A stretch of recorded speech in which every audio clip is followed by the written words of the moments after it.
एक समय की बात है, नैसीरण्य तीर्थ में सौनिक आदि 88,000 ऋषियों ने श्री सूत जी से पूछा, हे प्रभु, इस कलयुग में वेद विद्या रहित मनुष्यों को प्रभु भक्ति किस प्रकार मिल सकती है तथा उनका उद्धार कैसे होगा।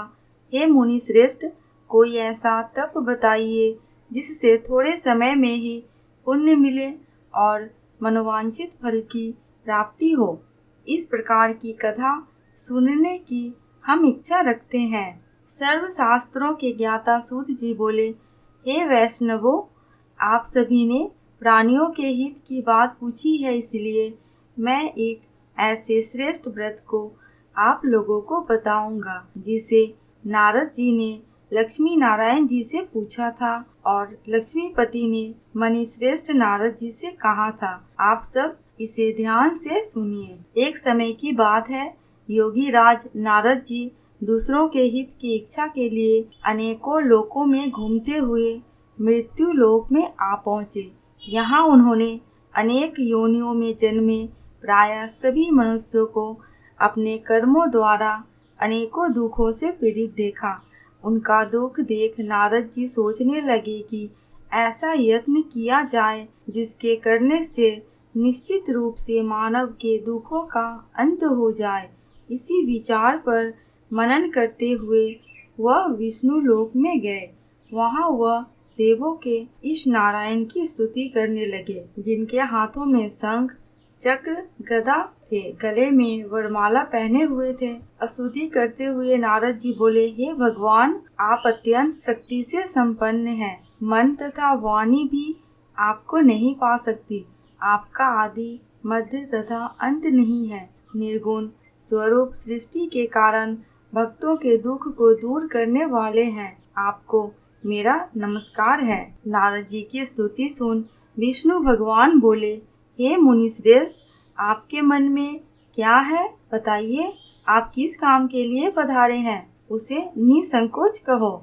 इस पर नारद मुनि बोले कि मृत्यु लोक में अनेक योनियों में जन्मे मनुष्य अपने कर्मों के द्वारा अनेकों दुख से दुखी हो रहे हैं। हे नाथ, आप मुझ पर दया रखते हैं तो बताइए कि वो मनुष्य थोड़े प्रयास से ही अपने दुखों से कैसे छुटकारा पा सकते हैं। श्री हरि बोले, हे नारद, मनुष्यों की भलाई के लिए तुमने बहुत अच्छी बात पूछी है।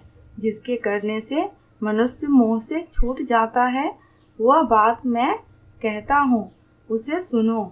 स्वर्ग लोक व मृत्यु लोक दोनों में एक दुर्लभ उत्तम व्रत है जो पुण्य देने वाला है। आज प्रेम वश होकर मैं उसे तुम्हें कहता हूँ। श्री सत्यनारायण भगवान का यह व्रत अच्छी तरह विधान पूर्वक करके मनुष्य तुरंत ही यहाँ सुख भोग कर मरने पर मोक्ष प्राप्त करता है। श्री हरि के वचन सुन नारद जी बोले कि उस व्रत का फल क्या है और उसका विधान क्या है। यह व्रत किसने किया था, इस व्रत को किस दिन करना चाहिए, सभी कुछ विस्तार से बताएं। नारद जी की बात सुनकर श्री हरि बोले, दुख व शोक को दूर करने वाला यह सभी स्थानों पर विजय दिलाने वाला है। मानव को भक्ति व श्रद्धा के साथ शाम को श्री सत्यनारायण की पूजा धर्म परायण होकर ब्राह्मणों व बंधुओं के साथ करनी चाहिए। भक्ति भाव से ही नैवेद्य, केले का फल, घी, दूध और गेहूं का आटा ले। गेहूं के स्थान पर साठी का आटा, शक्कर तथा गुड़ लेकर वह सभी भक्षण योग्य पदार्थों को मिलाकर भगवान का भोग लगाएं। ब्राह्मणों सहित बंधु बांधवों को भी भोजन कराएं। उसके बाद स्वयं भोजन करें। भजन कीर्तन के साथ भगवान की भक्ति में लीन हो जाएं। इस तरह से सत्यनारायण भगवान का यह व्रत करने पर मनुष्य की सारी इच्छाएं निश्चित रूप से पूरी होती है। इस कलयुग में मृत्यु लोक में मोक्ष का यही एक सरल उपाय है। श्री सत्यनारायण व्रत कथा का प्रथम अध्याय संपूर्ण हुआ। बोलो प्रेम से श्री सत्यनारायण भगवान की जय। श्री सत्यनारायण कथा का द्वितीय अध्याय। सूत जी बोले, हे ऋषियों, जिसने पहले समय में इस व्रत को किया था उसका इतिहास कहता हूँ। ध्यान से सुनो। सुंदर काशीपुरी नगरी में एक अत्यंत निर्धन ब्राह्मण रहता था। भूख प्यास से परेशान हुआ धरती पर घूमता रहता था। ब्राह्मणों से प्रेम करने वाले भगवान ने एक दिन ब्राह्मण का वेश धारण कर उसके पास जाकर पूछा, हे विप्र, नित्य दुखी होकर तुम पृथ्वी पर क्यों घूमते हो? दीन ब्राह्मण बोला, मैं निर्धन ब्राह्मण हूँ, भिक्षा के लिए धरती पर घूमता हूँ। हे भगवान, यदि आप इसका कोई उपाय जानते हो तो बताइए। वृद्ध ब्राह्मण कहता है कि सत्यनारायण भगवान मनोवांछित फल देने वाले हैं, इसलिए तुम उनका पूजन करो। इसे करने से मनुष्य सभी दुखों से मुक्त हो जाता है। वृद्ध ब्राह्मण बनकर आए सत्यनारायण भगवान उस निर्धन ब्राह्मण को व्रत का सारा विधान बताकर अंतर्ध्यान हो गए। ब्राह्मण मन ही मन सोचने लगा कि जिस व्रत को वृद्ध ब्राह्मण करने को कह गया है, मैं उसे जरूर करूँगा। यह निश्चय करने के बाद उसे रात में नींद नहीं आई। वह सवेरे उठकर श्री सत्यनारायण भगवान के व्रत का निश्चय कर भिक्षा के लिए चला गया। उस दिन निर्धन ब्राह्मण को भिक्षा में बहुत धन मिला, जिससे उसने बंधु बांधवों के साथ मिलकर श्री सत्यनारायण भगवान का व्रत संपन्न किया। भगवान सत्यनारायण का व्रत संपन्न करने के बाद यह निर्धन ब्राह्मण सभी दुखों से छूट गया और अनेक प्रकार की संपत्तियों से युक्त हो गया। उसी समय से यह ब्राह्मण हर माह इस व्रत को करने लगा। इस तरह से श्री सत्यनारायण भगवान के व्रत को जो मनुष्य करेगा वह सभी प्रकार के पापों से छूटकर मोक्ष को प्राप्त होगा। जो मनुष्य इस व्रत को करेगा वह सभी दुखों से मुक्त हो जाएगा। सूत जी बोले कि इस तरह से नारद जी से नारायण जी का कहा हुआ श्री सत्यनारायण व्रत को मैंने तुमसे कहा है। हे विप्रो, मैं अब और क्या कहूँ? ऋषि बोले, हे मुनिवर, संसार में उस विप्र से सुनकर और किस किस ने इस व्रत को किया है, हम सब इस बात को सुनना चाहते हैं। इसके लिए हमारे मन में श्रद्धा का भाव है। सूत जी बोले, हे मुनियों, जिस जिस ने इस व्रत को किया है वह सब सुनो। एक समय वही विप्र धन व ऐश्वर्य के अनुसार अपने बंधु बांधवों के साथ इस व्रत को करने को तैयार हुआ। उसी समय एक एक लकड़ी बेचने वाला बूढ़ा आदमी आया और लकड़ियों बाहर रखकर अंदर ब्राह्मण के घर में गया। प्यास से दुखी वह लकहारा उनको व्रत करते देख विप्र को नमस्कार कर पूछने लगा कि आप यह क्या कर रहे हैं तथा इसे करने से क्या फल मिलेगा, कृपया मुझे भी बताएं।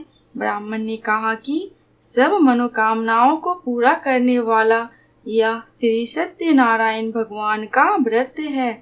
इनकी कृपा से ही मेरे घर में धन्य धान्य आदि की वृद्धि हुई है। विप्र से सत्यनारायण व्रत के बारे में जानकर लकहारे ने बहुत प्रसन्न हुआ। चरणामृत लेकर वह प्रसाद खाने के बाद वह अपने घर गया।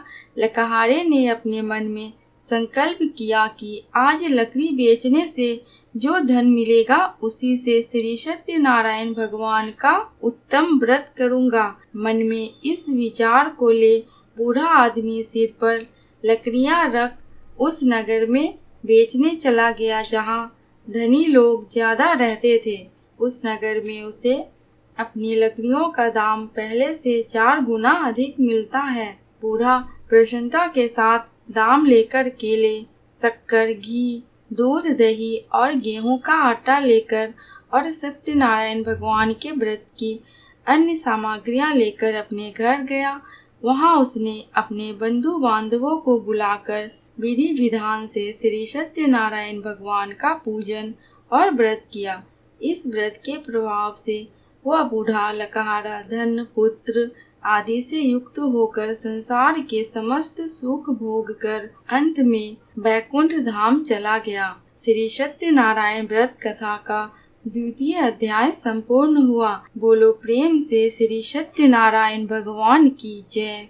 श्री सत्यनारायण कथा का तृतीय अध्याय। सूत जी बोले, हे श्रेष्ठ मुनियों, अब आगे की कथा कहता हूँ। पहले समय में उल्का मुख नाम का एक बुद्धिमान राजा था। वह सत्य वक्ता और जितेंद्रिय था। प्रतिदिन देव स्थानों पर जाता और निर्धनों को धन देकर उनके कष्ट दूर करता था। उनकी पत्नी कमल के समान मुख वाली तथा सती साध्वी थी। भद्रशिला नदी के तट पर उन दोनों ने श्री सत्यनारायण भगवान का व्रत किया। उसी समय साधु का नाम एक वैश्य आया। उसके पास व्यापार करने के लिए बहुत सा धन भी था। राजा को व्रत करते देखकर वह विनय के साथ पूछने लगा, हे राजन, भक्ति भाव से पूर्ण होकर आप यह क्या कर रहे हैं?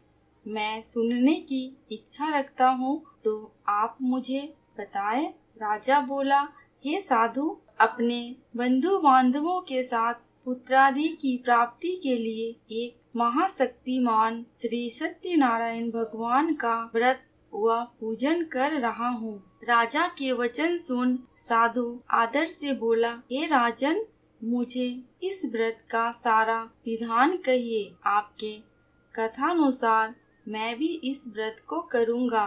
मेरी भी संतान नहीं है और इस व्रत को करने से निश्चित रूप से मुझे संतान की प्राप्ति होगी। राजा से व्रत का सारा विधान सुन व्यापार से निवृत्त हो वह अपने घर गया। साधु वैश्य ने अपनी पत्नी को संतान देने वाले इस व्रत का वर्णन कह सुनाया और कहा कि जब मेरी संतान होगी तब मैं इस व्रत को करूँगा। साधु ने इस तरह के वचन अपनी पत्नी लीलावती से कहे।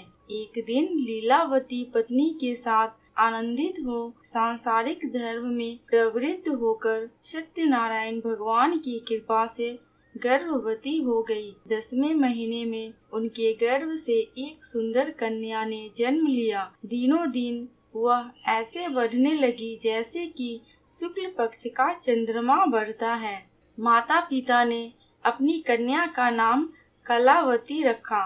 एक दिन लीलावती ने मीठे शब्दों में अपने पति को याद दिलाया कि आपने सत्यनारायण भगवान के जिस व्रत को करने का संकल्प किया था उसे करने का समय आ गया है। आप इस व्रत को करिए। साधु बोला कि हे प्रिय, इस व्रत को मैं उसके विवाह पर करूँगा।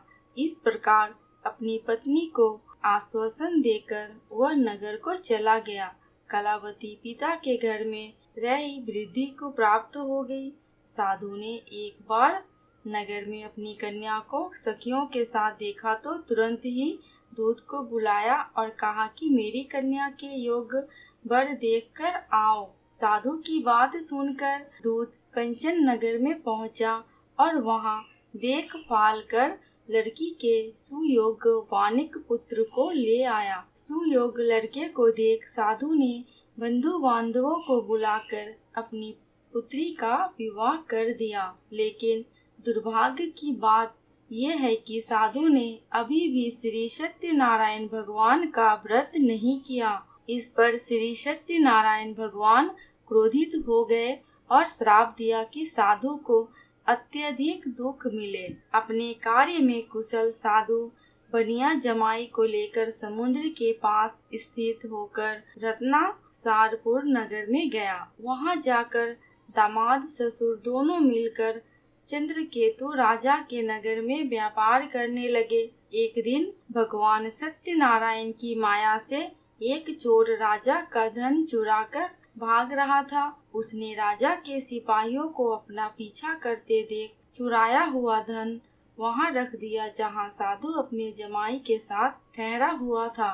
राजा के सिपाहियों ने साधु वैश्य के पास राजा का धन पड़ा देखा तो वह ससुर जमाई दोनों को बांधकर प्रसन्नता से राजा के पास ले गए और कहा कि उन दोनों चोरों को हमने पकड़ लिया है, आप आगे की कार्यवाही की आज्ञा दे। राजा की आज्ञा से उन दोनों को कठिन कारावास में डाल दिया गया और उनका सारा धन भी उनसे छीन लिया गया। श्री सत्यनारायण भगवान से श्राप से साधु की पत्नी भी बहुत ही दुखी हुई। घर में जो धन रखा था उसे चोर चुरा ले गए। शारीरिक तथा मानसिक पीड़ा व भूख प्यास से अति दुखी हो अन्न की चिंता में कलावती के ब्राह्मण के घर गई। वहां उसने श्री सत्यनारायण भगवान का व्रत होते देखा, फिर कथा भी सुनी। वह प्रसाद ग्रहण कर वह रात को घर वापस आई। माता के कलावती से पूछा कि हे पुत्री, अब तक तुम कहाँ थे, तेरे मन में क्या है? कलावती ने अपनी माता से कहा कि हे माता, मैंने एक ब्राह्मण के घर में श्री सत्यनारायण भगवान का व्रत देखा है। कन्या के वचन सुन लीलावती भगवान के पूजन की तैयारी करने लगी। लीलावती ने परिवार व बंधुओं सहित श्री सत्यनारायण भगवान का पूजन किया और उनसे वर मांगा कि मेरे पति तथा जमाई शीघ्र घर आ जाए। साथ ही यह भी प्रार्थना किया कि हम सबका अपराध क्षमा करे। श्री सत्यनारायण भगवान इस व्रत से संतुष्ट हो गए और राजा चंद्रकेतु को सपने में दर्शन देकर कहा कि हे राजन, तुम उन दोनों वैश्यों को छोड़ दो और तुमने उनका जो धन लिया है उसे वापस कर दो। अगर ऐसा नहीं किया तो मैं तुम्हारा धन, राज्य व संतान सभी को नष्ट कर दूंगा। राजा को यह सब कहकर वह अंतर्धान हो गए। प्रातः काल सभा में राजा ने अपना सपना सुनाया, फिर बोले कि वानिक पुत्रों को कैद से मुक्त कर सभा में लाओ। दोनों ने आते ही राजा को प्रणाम किया। राजा मीठी वाणी में बोला, हे महानुभावों, भाग्यवश ऐसा कठिन दुख तुम्हें प्राप्त हुआ है, लेकिन अब तुम्हें कोई भय नहीं है। ऐसा कह राजा ने उन दोनों को नए वस्त्राभूषण भी पहनाए और जितना धन उनका लिया था उससे दोगुना धन वापस भी कर दिया। दोनों वैश्य अपने घर को चल दिए। श्री सत्यनारायण व्रत कथा का 3य अध्याय संपूर्ण हुआ। प्रेम से बोलो श्री सत्यनारायण भगवान की जय। श्री सत्यनारायण कथा का 4th अध्याय।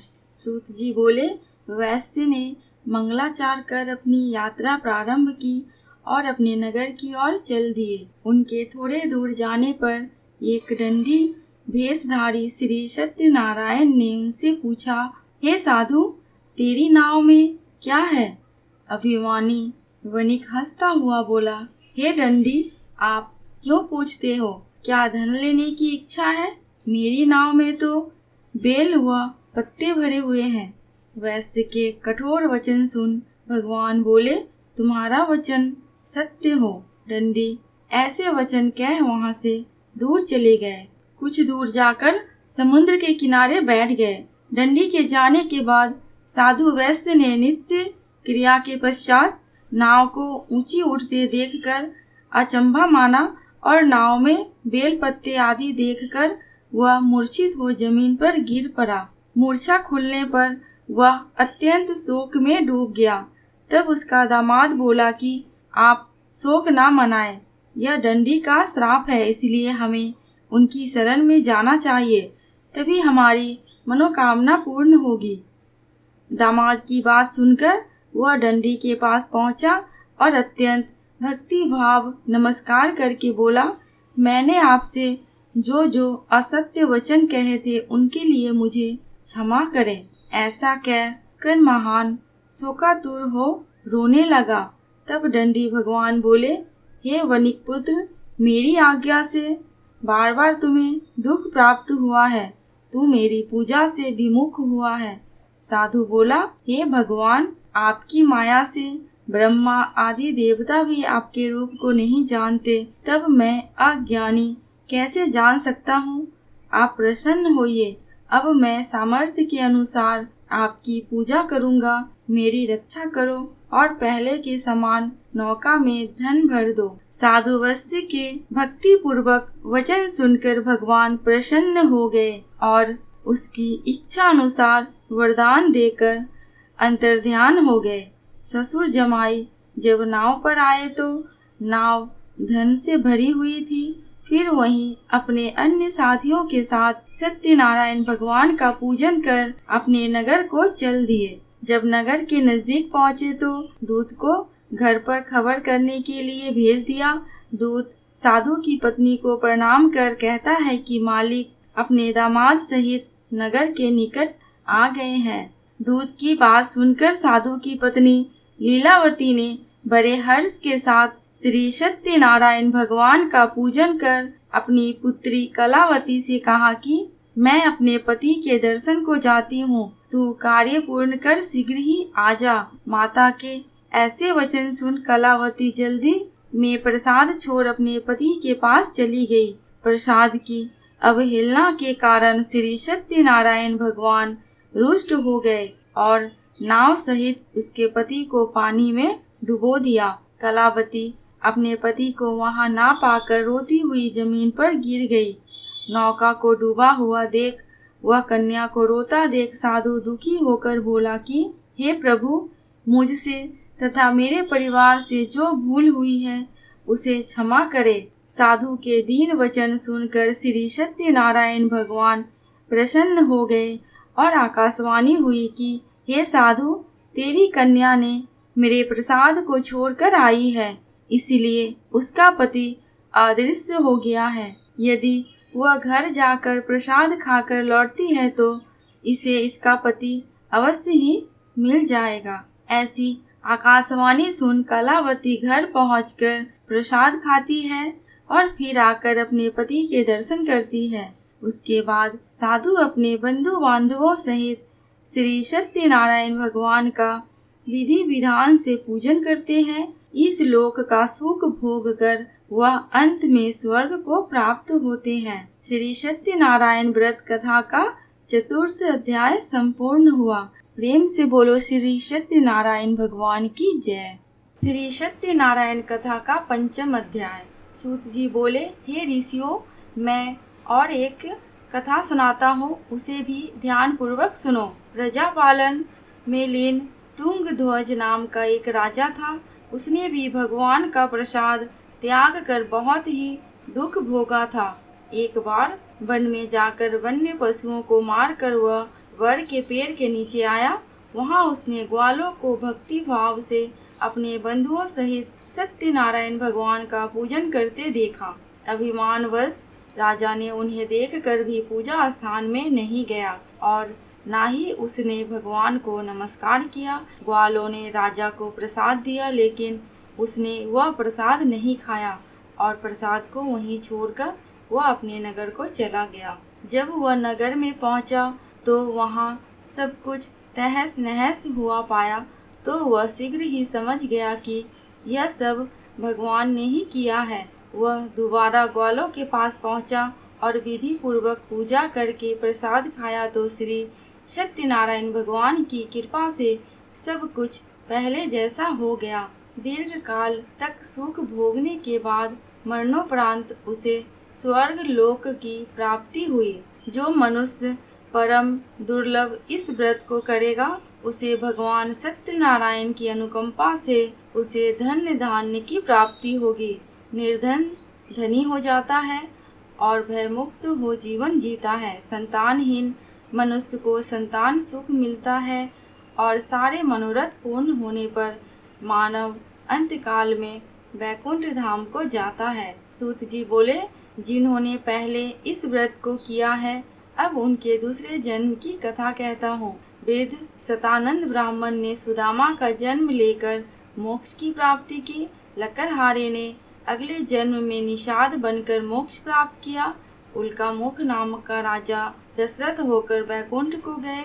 साधु नाम के वैश्य ने मोरध्वज बनकर अपने पुत्र को आरे से चीर कर मोक्ष पाया। महाराज तुंगध्वज ने स्वयंभू होकर भगवान में भक्ति युक्त हो कर्म का मोक्ष पाया।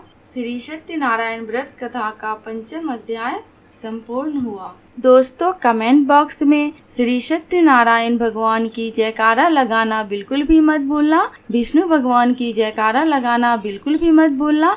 आपको मेरे चैनल पे व्रत त्योहारों की जानकारियाँ एवं उनसे जुड़ी कथा कहानियाँ मिलती रहेंगी। अगर आपको ये वीडियो थोड़ी सी भी अच्छी लगी हो तो प्लीज मेरे चैनल को सब्सक्राइब करके मेरी वीडियो को लाइक एंड शेयर कर देना। अंत तक वीडियो में बने रहने के लिए आपका दिल से बहुत बहुत शुक्रिया।